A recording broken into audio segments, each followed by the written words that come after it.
పోతన భాగవతము వామనావతారం. అలా బలిని దీవించిన వామనుడు కరచరణాలతో మానవాకారం ధరించిన వేదరాశి వలె అలా ముందు నిలబడ్డాడు.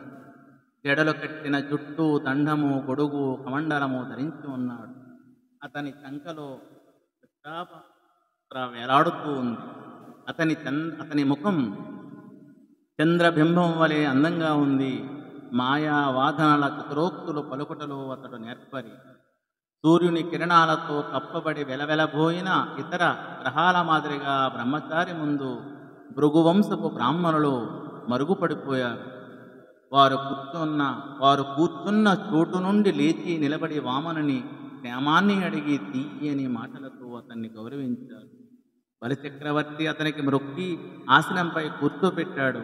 అతని అడుగులను తుడిచాడు. తన ఇల్లాలు బంగారు కలశంతో నీళ్లు పోయగా రాక్షస చక్రవర్తి ఆ అడుగులు కడిగి తడి తుడిచాడు. ఆ సమయంలో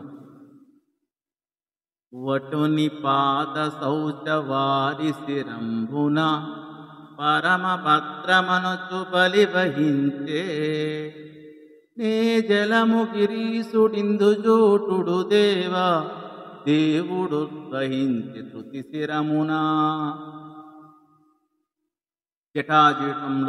జటాజూటంలో చంద్రుని ధరించిన మహాదేవుడైన శివుడు ఎల్లప్పుడూ ఏ నీళ్లను తలపై ధరిస్తాడో అటువంటి వామనుని కాళ్ళు కడిగిన నీళ్లను బలిచక్రవర్తి మేలు కలిగించేవిగా తలచి తలపై చల్లుకున్నాడు అని ఈ పద్య భావం.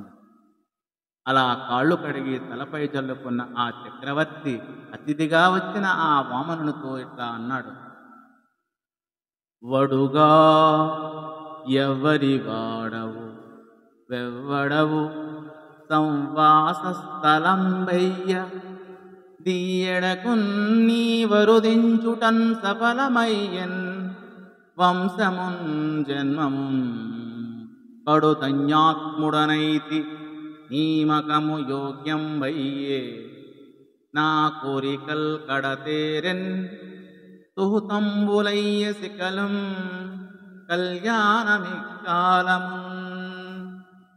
ఓ బ్రహ్మచారి, నీ పేరేమిటి? ఎవరి పిల్లవాడు?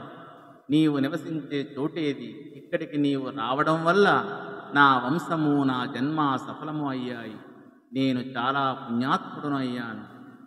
ఈ యజ్ఞం పరమ పవిత్రమైనటువంటి పావనమైపోయింది. నా కోరికలు నెరవేరాయి. అగ్నులు బాగా వేల్వబడ్డాయి.